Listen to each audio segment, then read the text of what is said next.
മനസാക്ഷിയുള്ള എല്ലാവരും ഏറെ വേദനിക്കുന്ന ഒരു വാർത്തയാണ് ഇന്ന് രാവിലെ കൊച്ചിയിൽ നിന്ന് വന്നത്. നിങ്ങൾ എല്ലാവരും കണ്ടിട്ടുണ്ടാകും.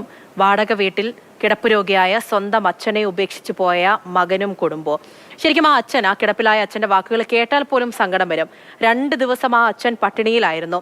അവിടുത്തെ ആളനക്കം കേട്ട അയൽക്കാരെത്തിയപ്പോഴാണ് ഇങ്ങനെ ഒരു വിവരം പോലും പുറത്തറിയുന്നത്. നഗരസഭ പാലിയേറ്റീവ് സംഘവും പോലീസും എത്തിയൊക്കെയാണ് അച്ഛനെ ആശുപത്രിയിലേക്ക് മാറ്റിയത്. എന്തായാലും അച്ഛനെ ഉപേക്ഷിച്ച മകനെതിരെ കൗൺസിലറുടെ പരാതിയിൽ പോലീസൊക്കെ ഇപ്പോൾ കേസെടുത്തിട്ടുണ്ട്. എന്ത് ക്രൂരനായ മകനാണല്ലേ. വാടക വീടൊഴിയുമ്പോൾ മറ്റു വസ്തുക്കളെല്ലാം മകൻ കൊണ്ടുപോയെങ്കിലും അച്ഛൻ എന്ന സ്നേഹത്തെ മാത്രം അവിടെ ഉപേക്ഷിച്ചു.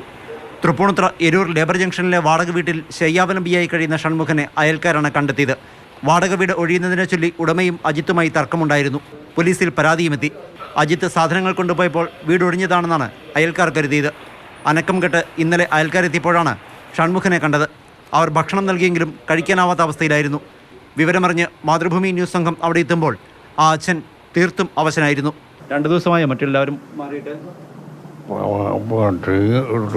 എന്ത് പറ്റിയത്? വീണതാണോ ഇത്?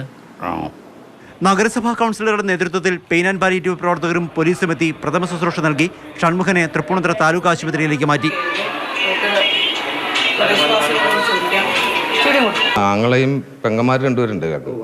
അവർ തമ്മിൽ എന്തോ തർക്കങ്ങളും പ്രശ്നങ്ങളും ഉണ്ട്. അപ്പോൾ പെങ്ങന്മാർ കൊണ്ടുപോകുന്നുള്ള ആൾക്കാണ് കഴിഞ്ഞ ദിവസം എന്നോട് ഇയാളെ എന്നെ വിളിച്ചു പറഞ്ഞത്. 4 മാസത്തെ വാടക നൽകാനുണ്ടെന്ന് വീട്ടുടമ പറഞ്ഞു. മിനിഞ്ഞാവുന്ന രാത്രി തന്നെ സാധനം മാറ്റിയിട്ടാണ് ഇന്നലെ പോലീസുകാരോട് പറയണത് ഞാൻ 2 ദിവസത്തിനുള്ളിൽ മാറിക്കോളാം എന്ന് പറയണത്.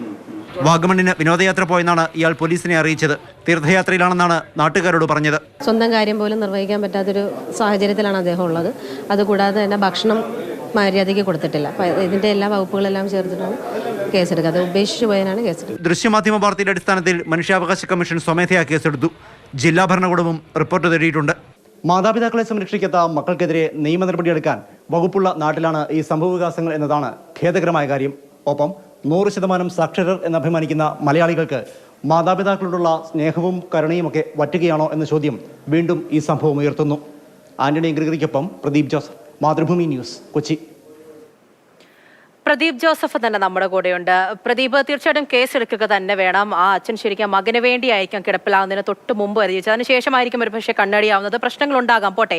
നമ്മൾ ഈ കൊച്ചു കുഞ്ഞുങ്ങൾ, പൊടിക്കുഞ്ഞുങ്ങളൊക്കെ അവർക്ക് എന്തെങ്കിലും വഴിയിൽ കിടന്നു അവരെ ഉപേക്ഷിച്ചു എന്ന് പറയുമ്പോൾ, അല്ലെങ്കിൽ കൊല്ലപ്പെട്ടു എന്നൊക്കെ പറയുമ്പോൾ നമ്മൾ നമ്മുടെ മനസ്സിൽ തന്നെ അല്ലെങ്കിൽ പറയുന്ന ഒരു കാര്യമുണ്ട്. ഈ കുഞ്ഞുങ്ങളെയൊക്കെ വളർത്താൻ അല്ലെങ്കിൽ അവരെ കൊണ്ട് ഉപേക്ഷിച്ചാൽ അവരെ നല്ല രീതിയിൽ വളർത്താൻ ഒരുപാട് കേന്ദ്രങ്ങളുണ്ടല്ലോ എന്ന്. അതേപോലെ തന്നെയാണ് ഈ വയസ്സായവരുടെയും കിടപ്പിലായവരുടെയും കാര്യം. ഇങ്ങനെ ഇവരെ നോക്കുന്ന എത്രയെത്ര നല്ല കേന്ദ്രങ്ങളുണ്ട്. അതിനെ പടിയിലെങ്കിലും കൊണ്ടു ചെന്ന അച്ഛനെ ഏൽപ്പിച്ചാൽ മതിയായിരുന്നു, അവര് നോക്കുമായിരുന്നു. ഇങ്ങനെ ക്രൂരത കാണിക്കേണ്ടിയിരുന്നില്ല.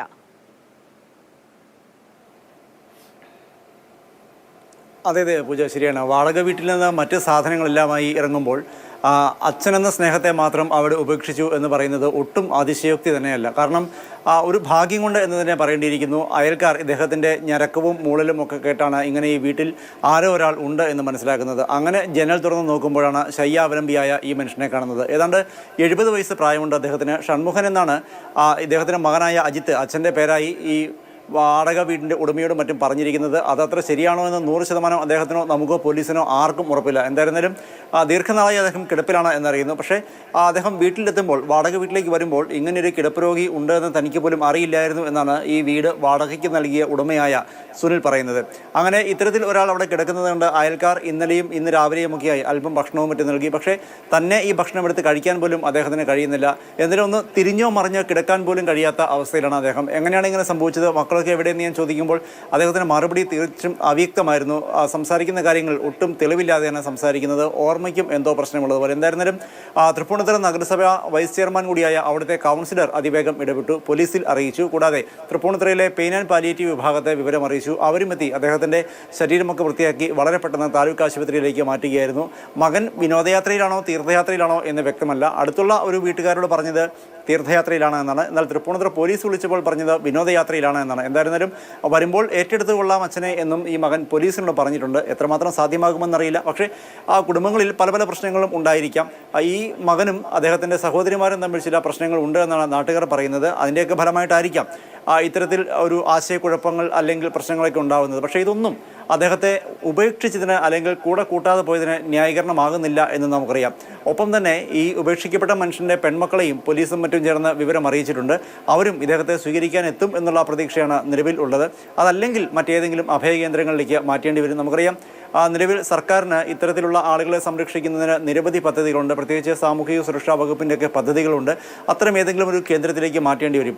അതേസമയം മുൻപ് നമ്മൾ പറഞ്ഞതുപോലെ തന്നെ നിയമപരമായി ഏറെ നിയമങ്ങൾ പ്രായം ചെന്ന മാതാപിതാക്കളെ സംരക്ഷിക്കാത്ത മക്കൾക്കെതിരെ നടപടികൾ എടുക്കാൻ ഏറെ നിയമങ്ങളുണ്ട്. ഇപ്പോൾ ഉദാഹരണമായി സർക്കാർ ജീവനക്കാരാണെങ്കിൽ അവരുടെ ശമ്പളം സർക്കാരിന് നേരിട്ടെടുത്ത് ഈ മാതാപിതാക്കൾക്ക് കൈമാറാം. ഇല്ലെങ്കിൽ പെൻഷൻ കൈപ്പറ്റുന്നവരാണെങ്കിൽ അവരുടെ പെൻഷൻ സർക്കാരിനെടുത്ത് ഈ പറയുന്ന മാതാപിതാക്കൾക്ക് കൈമാറാം. കൂടാതെ ഇവർക്കെതിരെ കേസെടുക്കുകയും പോലീസ് നടപടികളും ഒക്കെ ആവാം.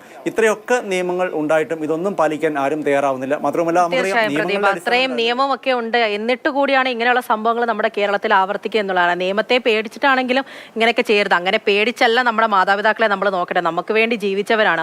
പെൺമക്കളൊക്കെ ഏറ്റെടുക്കാൻ തയ്യാറാവുകയാണ് എങ്കിൽ പോലും ഇങ്ങനെ ഒരു വിധി അച്ഛന് ഇനി വരരുത്. അതല്ലാന്നുണ്ടെങ്കിൽ ജീവിത അവസാനം വരെയും ഇനി മറ്റാരും അദ്ദേഹത്തെ ശല്യപ്പെടുത്താനും ചെല്ലരുത്. അത് മാത്രമേ പറയാനുള്ളൂ. ശരി പ്രദീപ.